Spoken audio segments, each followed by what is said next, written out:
Hi అండి. నేను ఈరోజు తెల్ల వంకాయలు ఆనియన్ ఫ్రై చేద్దాం అనుకుంటున్నాను.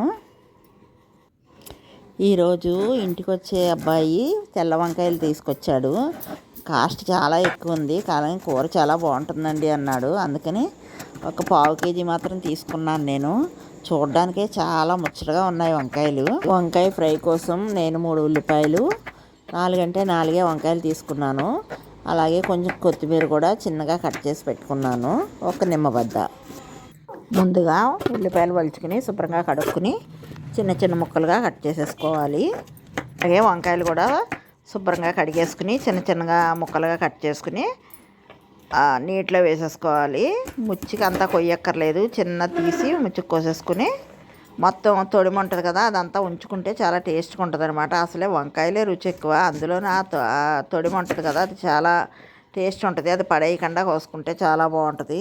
రుచులు అవి లేకుండా వంకాయలు చాలా బాగున్నాయి.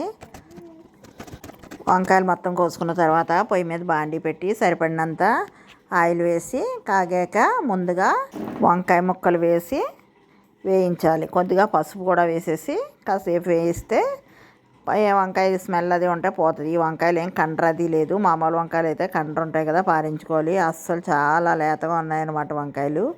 నేను అలాగే వేసేసాను.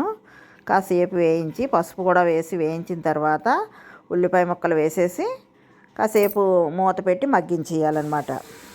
ఉల్లిపాయలు వంకాయలు కలిసి కాస్త మగ్గిన తర్వాత ముందుగా కట్ చేసుకున్న కొత్తిమీర, ఉప్పు వేసేసి మళ్ళీ మూత పెట్టేసి ఇంకా కాసేపు మగ్గించాలి.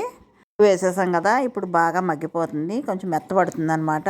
బాగా మగ్గిన తర్వాత రుచికి సరిపడా కారం, ఒక నిమ్మబద్ద రసం వేసేసి మళ్ళీ కాసేపు మగ్గించేసుకోవాలన్నమాట. నిజంగానే తెల్ల వంకాయలు వేపుడు చాలా బాగుంది. తిని చూసాకనే వీడియో పెడుతున్నాము. తీయడం అయితే తీసాం కానీ బాగుంటుందో లేదో అని. వంకాయలు అయితే చాలా టేస్ట్గా ఉన్నాయి. తెల్ల వంకాయలు దొరికితే మీరు ట్రై చేయండి. మామూలు వంకాయలు అయినా బాగానే ఉంటుంది. ఊరికే దొరికినాయి కదా అని తెల్ల వంకాయలు చేసాం, కానీ రుచి అమోఘంగా ఉంది.